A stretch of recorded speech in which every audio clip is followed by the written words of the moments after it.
next speaker is a Canadian psychologist. He's a full professor of psychology at the University of Toronto, Scarborough. And he is an active researcher in both cognitive and educational psychology. Everybody, please welcome Mr. Steve Joordens. Thank you, Robert. Thank you, Lean, for inviting me. I have to say, and thank you, Sandra, by the way, who's the instigator of this. From my perspective, I think Sandra and I are friends from a while back, and I think she's why I'm here among you all. So I was invited to write this chapter about Bildung, and I hadn't heard the concept before, to be quite honest with you, despite being deep in the educational world for quite a long time. And so as I learned a lot more, I kind of fell in love with the concept at first. Well, I'm still in love with the concept. I think it's an amazing concept.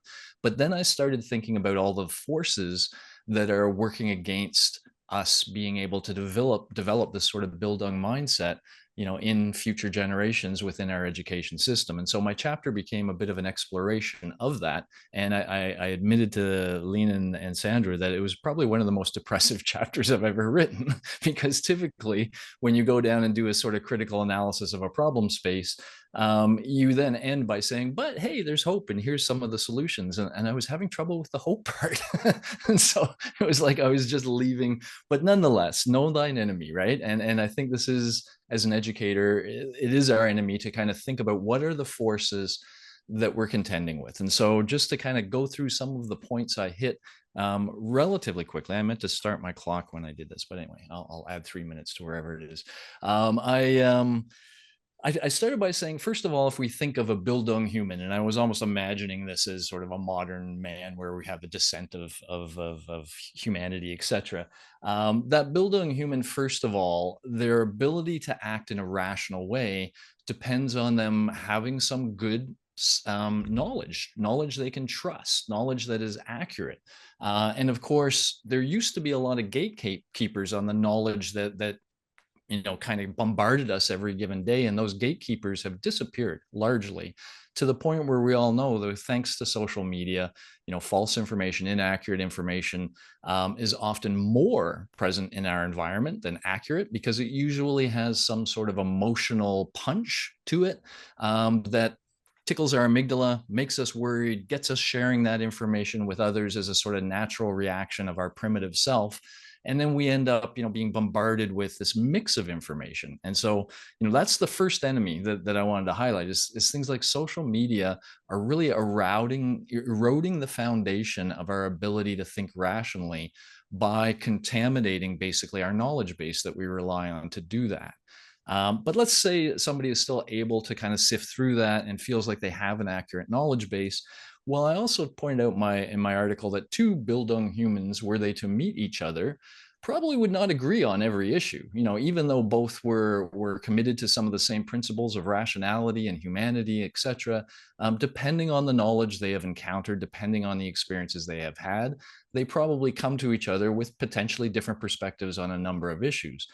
But what would really separate two Bildung humans in that situation is their ability to learn from one another, to express their ideas well. So we imagine these people having good communication skills, being able to listen well to others, receptive communication, being able to think critically about the information being presented, being able to represent themselves well. And as I say, in a perfect world, two Bildung humans would probably leave a point of disagreement with both changed, with both kind of having a more complex view of that issue, both having learned and changed from the others. But that, of course, requires really good human interaction skills. And, I mentioned in my little thing I posted here, the widespread rise of social anxiety. That is what we're seeing, thanks to text-based communication being as strong as it is and as common as it is, especially for our young people. Many of them have a lot of trouble with synchronous communication, and especially face-to-face synchronous communication. They are anxious and they want to avoid that at all costs. How are we to cooperate and work well together and collaborate and reach ideas better than we could on our own if we're scared to even speak to one another? And so that rise of social anxiety is another problem. And then the third problem that I highlighted was artificial intelligence, and really the fact that it's different than any of us thought. For years in the education world, I've been highlighting the importance of transversal skills, critical thought, creative thought, communication, collaboration. And we would say things like, these are the things the robots will not be able to do. And so this is why it's so important we teach our students, because the jobs of the future will be those jobs. Well, since generative AI has come out, I've seen it present things that would be called creative. I've seen it do critical thought. Now it's hijacking our creativity. It's hijacking our critical thought, of course.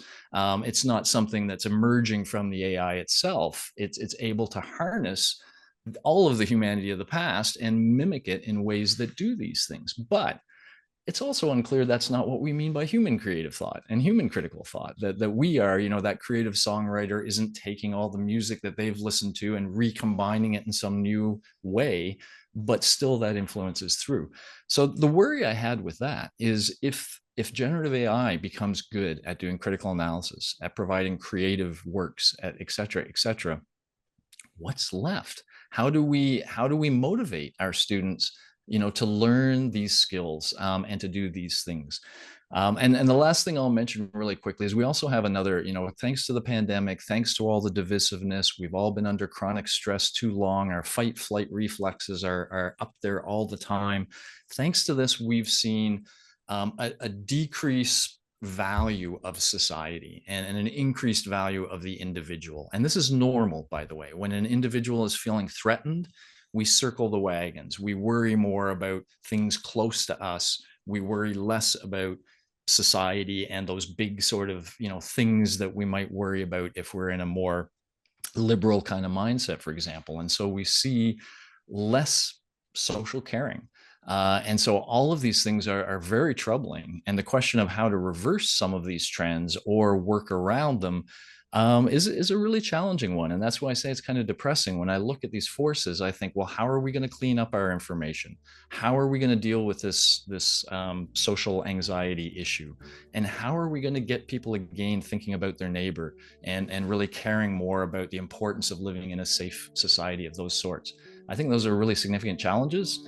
And a lot of times it fills my thoughts of how to do those sorts of things. And I don't have solutions, but we're working away on some of it. So that's my sort of depressing little angle on Bildung.